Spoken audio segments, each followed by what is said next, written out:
तर तिकडे देशातील 22 विद्यापीठं बोगस अशी यूजीसी कडून यादी जाहीर करण्यात आली आहे। महाराष्ट्रात नागपूरमध्ये एक बोगस विद्यापीठ असल्याचं कळत आहे। उत्तर प्रदेशमध्ये सर्वाधिक बोगस विद्यापीठ आहेत। वारंवार निर्देश देऊन सुद्धा या विद्यापीठांवर राज्य सरकारकडून कोणतीही ठोस कारवाई करण्यात आली नसल्यानं यूजीसीने नाराजी व्यक्त केली आहे।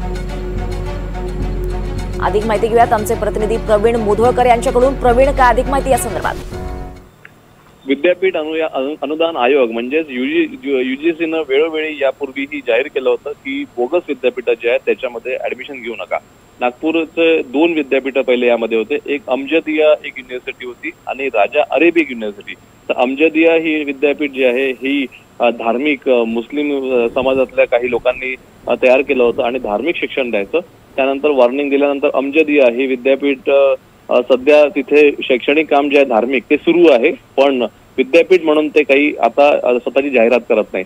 आता उरतो दुसरा प्रश्न, महाराष्ट्रातलं एकमेव सध्या राजा अरेबिक नावाचं एक विद्यापीठ आहे, त्या विद्यापीठाला आता वॉर्निंग देण्यात आलेली आहे की तुम्ही विद्यापीठ म्हणून स्वतःला फोकस करू नका आणि जाहिरातबाजी करू नका।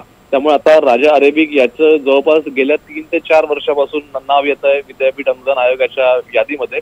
आता सरकार याच्या काय कारवाई करतं याकडे लक्ष लागलाय, पण देशभरामध्ये धार्मिक शिक्षण देणाऱ्या युनिव्हर्सिटी सर्वात जास्त आहे, ज्या स्वतःला युनिव्हर्सिटीज म्हणतात आणि धार्मिक शिक्षण देतात।